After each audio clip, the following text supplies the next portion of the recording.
See you. Thank you.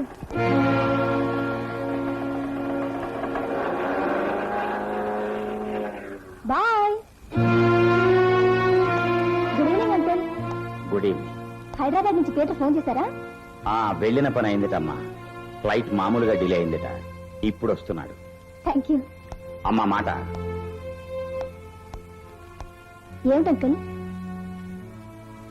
Peter ఫోన్లో నీకోసం అడిగాడు. ఇంకా రాలేదన్నాను.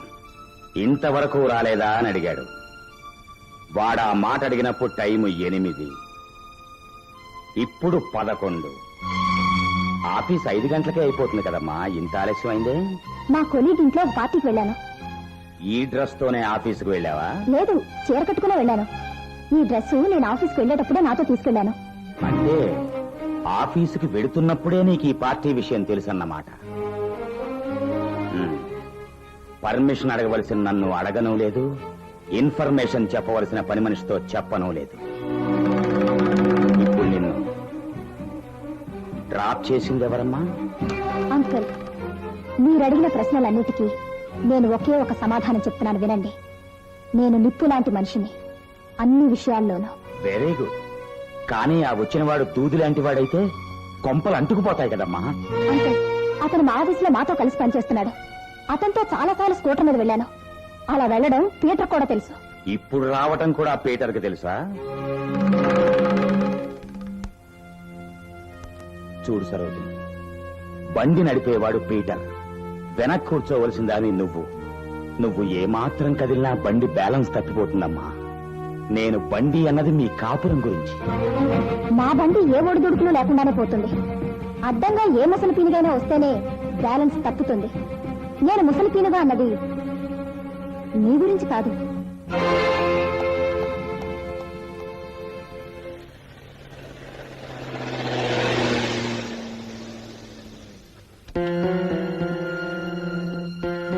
Daddy, Daddy, Hyderabad trip tremendous success.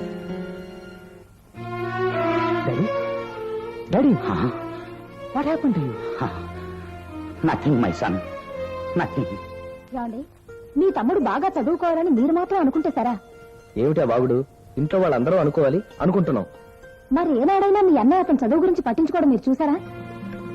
పెద్దదిన ఊళ్ళో లేదు, నీ నా గదిలోకి వచ్చి చదువుకో, నేను నీకు పాఠాలు చెప్తానని మీ అన్నయ్య ఒకరోజైనా అన్నారా? వసంత, ఇప్పుడు సమస్య పాఠాలా పడకలా? అర్థం లేకుండా మాట్లాడక సరోజిని. నాకు నీ మీద ఎంత మాత్రం సందేహం లేదు. కానీ ఆ సందేహం మరెవరికీ రాకుండా ఉండాలి కదా. అందుకే నేను హెచ్చరిస్తున్నాను. మా నాన్న నాకు భగవంతుడు. కానీ నువ్వు కనీసం ఒక మనిషిగానే గుర్తించడం లేదే. నువ్వు డిన్నర్కి వెళ్ళొచ్చావు, అది తప్పు కాదు. కానీ మా నాన్నతో చెప్పకుండా వెళ్ళావే, అది తప్పు. నువ్వు బెనర్జీతో స్కూటర్ మీద వచ్చావు, అది తప్పు కాదు. కానీ అర్ధరాత్రి 11 గంటలకు వచ్చావే, అది తప్పు. మీరు ఒక్క విషయం మర్చిపోతున్నారు. మనకు పెళ్లి 60 ఏళ్ళు అవ్వలేదండి, 6 నెలలు అయింది. అడిగెక్కారు మీరు.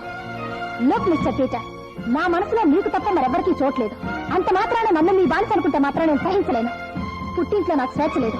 అది ఇక్కడ దొరుకుతుందని ఆశతోనే మిమ్మల్ని ప్రేమించాను. మీరు నన్ను చులకం చేస్తున్నారు. ధనవంతుల కోడలనే పేరుతో యావజ్జీవ ఖైదు శిక్షకు నేను సిద్ధంగా లేను.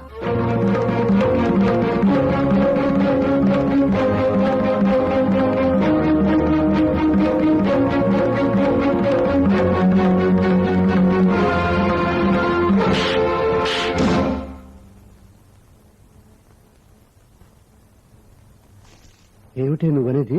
అవునండి, ఇల్లంతా వెతికాను, ఎక్కడా కనబడలేదు.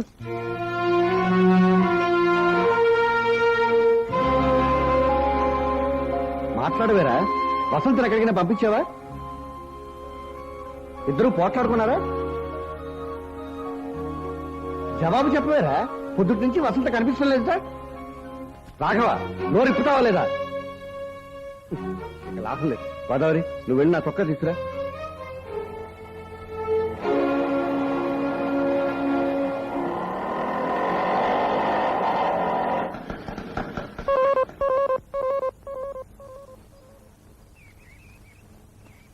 ఇదేమిటండి సరోజన వస్తుంది? కర్ర పోయి కత్తి వచ్చే డామ్ డామ్ డామ్. అదేమిటే చెప్పా చేయకుండా హఠాత్తుగా వచ్చావు? ఏకంగా వచ్చేసాను. ఏమిటి ఆ వాగుడు? వాడి వ్యవహారం నాకే నచ్చలేదమ్మా. ఎవడమ్మా ఆ వాడు మీ ఇంట్లో పనివాడా? కాదు, పీటర్. మర్యాదగా మాట్లాడదే. తాళి కట్టిన భర్తను పట్టుకుని వాడు వీడు అంటావా? కాదు గోదావరి, ఉంగరం మార్చిన భర్త.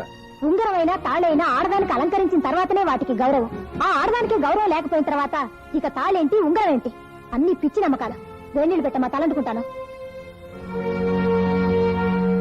ఏమిటండి విపరీతం? అదే అర్థం కావడం లేదు. మన ఇంట్లో దీపం పెట్టడానికి వచ్చిన కోడలు మాట మంతి లేకుండా వెళ్లిపోయినందుకు బాధపడాలా? మరెవరింట్లోనో కొవ్వొత్తి వెలిగించడానికి వెళ్లిన మన కూతురు వెనక్కి తిరిగి వచ్చినందుకు విచారించాలా? నాన్న, మీ అమ్మాయిని తిరిగి వాళ్ళ అత్తవారింటికి పంపే ప్రయత్నం మీరు చేయండి. మీ కోడలు తిరిగి మీ ఇంటికి తీసుకొచ్చే పని నేను చేస్తాను.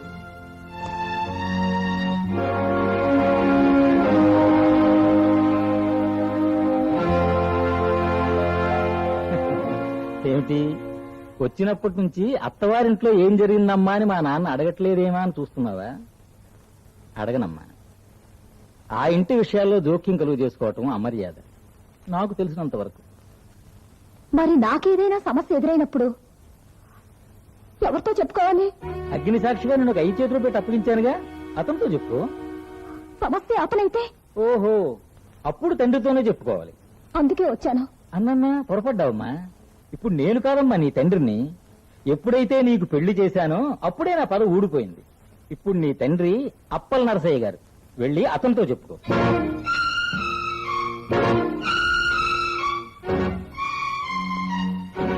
భర్తతో మాట మాత్రమైనా చెప్పకుండా ఇల్లు వదిలిపెట్టి పారిపోయి వచ్చిన దానికి ఈ ఇంట్లో చోట్లేదు. వెళ్ళు, వెళ్ళిపో.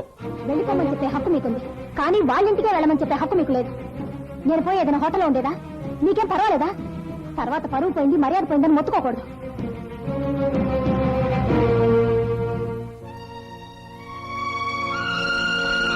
ఎక్కడికి వెళుతున్నావమ్మా? బీచ్కా, ఏదైనా హోటల్కా? హోటల్కి వెళ్ళేంత ధైర్యవంతురాల్ని కాను, బీచ్కి వెళ్ళి దూకేంత పిరికిదాన్ని కాను. నా సమస్యలు నేనే పరిష్కరించుకుంటాను. అంటే ఎక్కడికి మరి? మా ఇంటికి. ఆహా, ఎంత దివ్యంగా ఉందో ఈ మాట. నేను నీకు తోడురానా? అవసరం లేదు, నేను వెళ్ళగలను. ఓహో, ఇది మరీ దివ్యంగా ఉంది.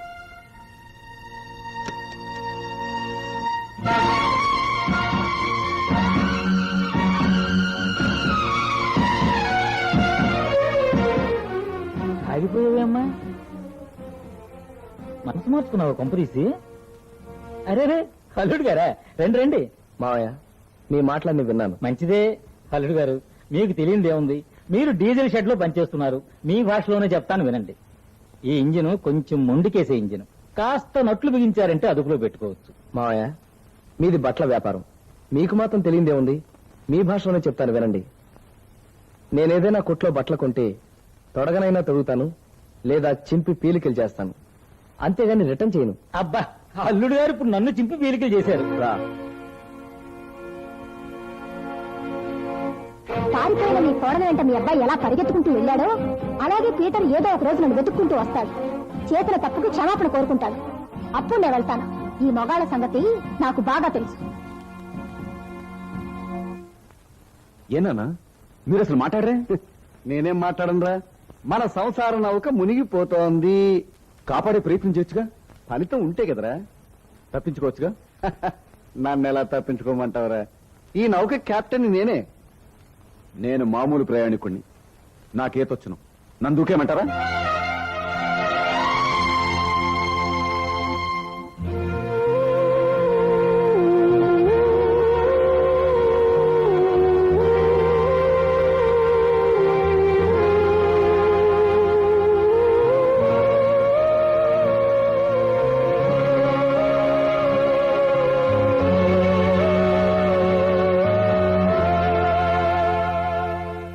నువ్వు చదువుకున్నావు, తెలివితేటలు ఎక్కువ ఉంటాయనుకున్నాను. అస్సలు లేవని ఇప్పుడే తెలిసింది. చూడు, నేనే నీకు కావాలనుకుంటే నువ్వు కొంతకాలం ఓపికగా ఉండక తప్పదు. నా శరీరమే నీకు కావాలనుకుంటే ఇప్పుడే ఇక్కడే నేను రెడీ.